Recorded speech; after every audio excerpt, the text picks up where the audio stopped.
What if I told you that the thing keeping you stuck isn't what happened? It's the replay button in your brain. That tiny voice that whispers, if only I had, or why didn't I just? Congratulations, you're human. Also, welcome to the Regret Club. Meetings usually happen late at night when you're trying to sleep and suddenly remember something embarrassing from 5 years ago.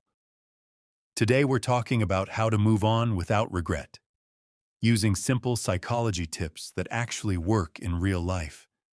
Not those motivational quotes that sound deep, but disappear the moment life gets difficult.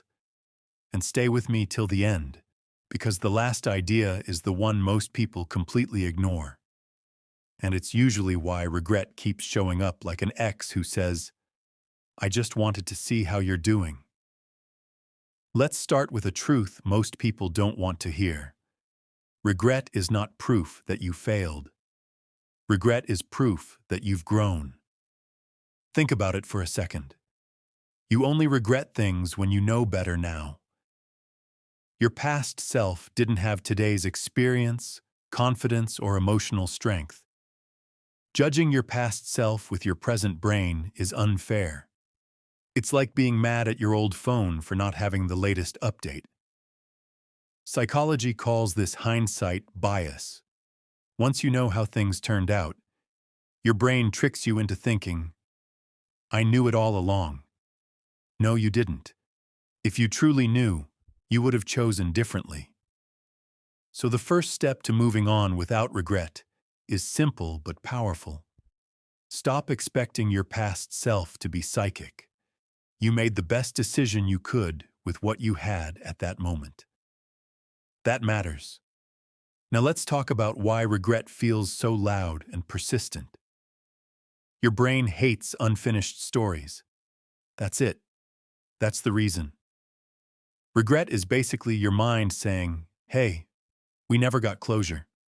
And since there's no clear ending, your brain keeps replaying the same scene again and again like a broken episode that won't load the next one. Here's the important part. You don't need closure from the situation. You need closure from yourself. Imagine your past self sitting across from you. Same clothes, same mindset, same questionable choices. Instead of blaming them, ask one question. What were you trying to protect me from? Almost every regret comes from fear. Fear of rejection, fear of failure, fear of being alone, fear of looking stupid. Your past self wasn't trying to ruin your life. They were trying to keep you safe in the only way they knew how. Once you understand that, regret starts to soften. It doesn't vanish overnight, but it stops choking you, and that's progress. Now here's a mistake many people make. They try to forget the past. Bad idea. Your brain doesn't work like a delete button. The more you try to push a memory away, the stronger it gets. Psychology calls this the ironic process theory. Basically, when you tell your brain not to think about something, it immediately thinks about it harder. So instead of trying to forget, do this instead. Reframe the memory. Same event, new meaning. Instead of saying, I wasted years on the wrong person, try, I learned exactly what I won't tolerate again.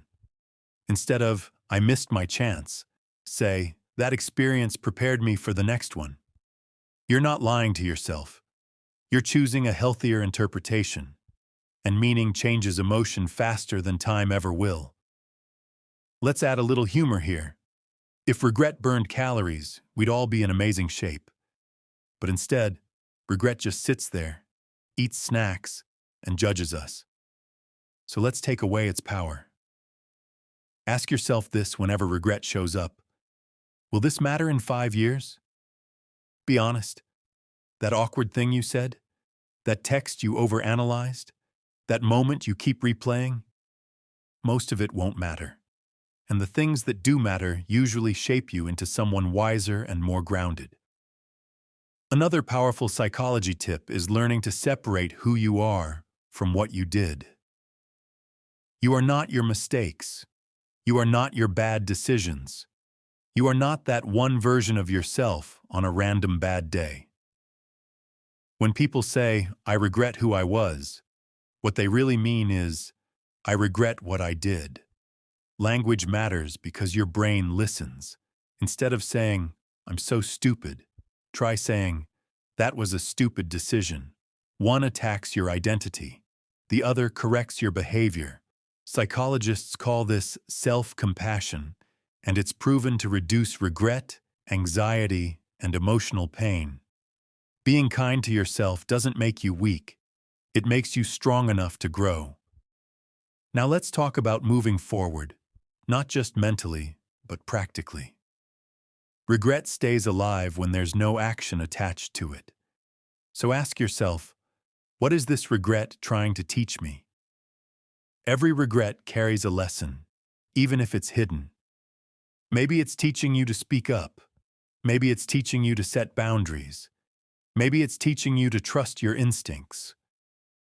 Once you apply the lesson, regret loses its job, and unemployed regret doesn't stick around for long. Another reason people can't move on is because they keep punishing themselves. They think suffering equals accountability. It doesn't. Punishing yourself doesn't fix the past.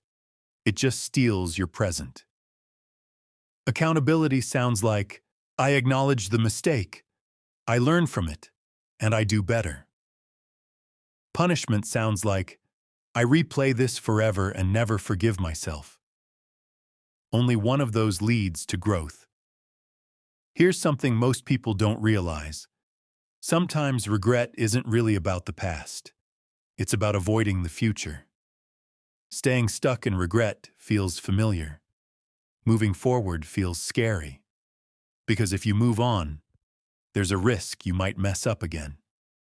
And here's the truth nobody escapes. You will mess up again.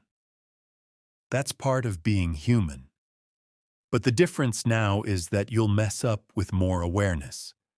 Moving on without regret doesn't mean pretending nothing happened. It means accepting that it happened, learning from it, and choosing not to live there anymore. You can carry the lesson without carrying the pain. You can remember without reopening the wound. So the next time regret shows up, don't fight it. Listen to it. Learn from it.